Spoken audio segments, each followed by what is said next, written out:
Hi guys, it's Ashley and I'm back this week with a video for Hip Kit Club using the June Hip Kit and add-on kits.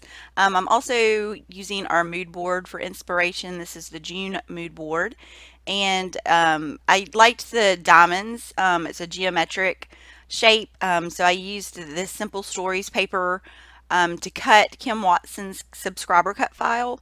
I really liked the colors and just that kind of geometric pattern, and I wanted that layered behind the cut file. So you can see I cut the file twice. I cut it just as it is from white cardstock, and then I just cut the outline shape there to have to layer behind it. And I'm using this exclusive paper. It's a wood grain that Kim Watson also designed for the June kit.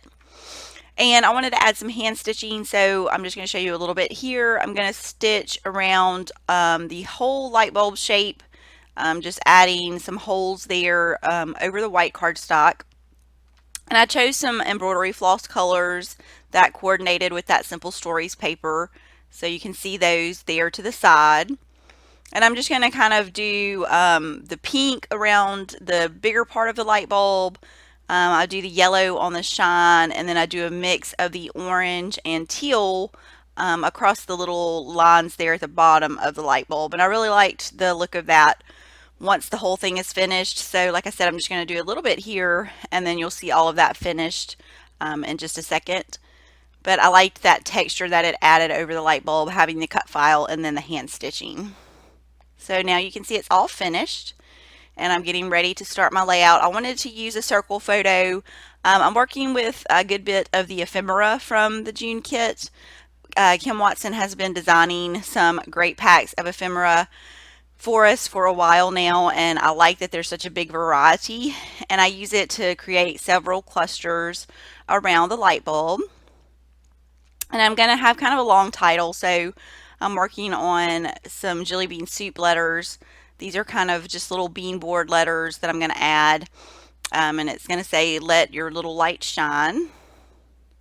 I'm just trying to get my spacing right here because I ended up having to layer the layer the T over my photo, which was popped up, but I actually liked the look once I got it finished. You can't really tell when it's laying flat that there's dimension on the T and not on the other letters. So I went ahead and just pulled those out of all of the alphas, so you wouldn't have to see me dig through all of those to get out the letters that I needed. And I'm just going to use some letter stickers also from Simple Stories here to do the rest of the title. And I start out with just "Let Your Light Shine," but because I added these above the light bulb, I had a little bit of space right there in between "Let Your" and "Light." So I decided at the end to go back and make it "Let Your Little Light Shine." And you'll see that I just used some more of those stickers there, the kind of rectangle sized stickers, to finish that off, and I liked the way that that looked much better. So now I'm working with some of the ephemera pieces, and like I said, I'm just going to create some clusters.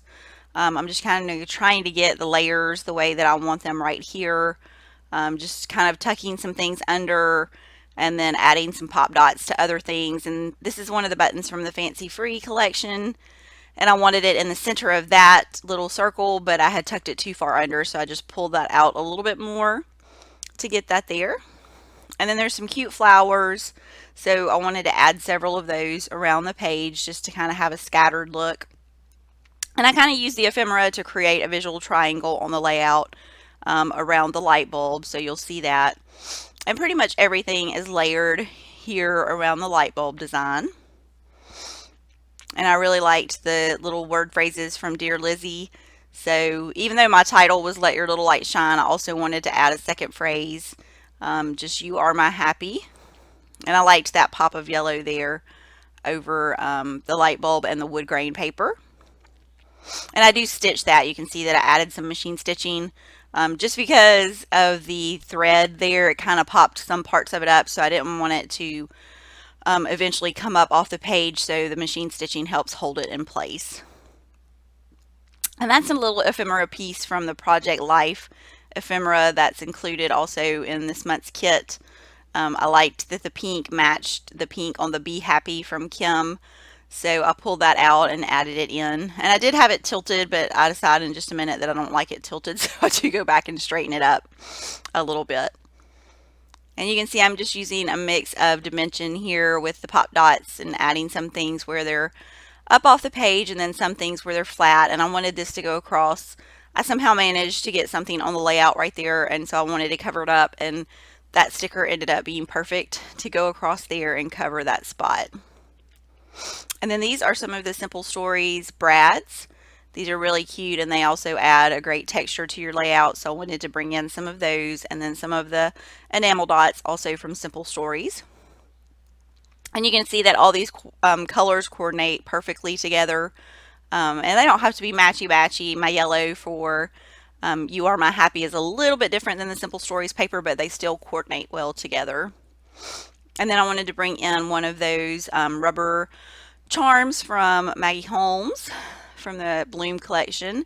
And I decided, instead of just adhering that straight to the layout, to add some pop dots to that also, just to kind of give it some dimension there on the layout. And so you can see those clusters that I have created with the ephemera just around the light bulb. And I like that look of having everything kind of clustered together. And I'm just going to add a little wood veneer here. So thank you for watching this week, and thank you for your comments, for your thumbs up, and for subscribing. If you need some more information for Hip Kit Club, you can check out the website, and I'll leave it here in the comments. Thanks for watching this week.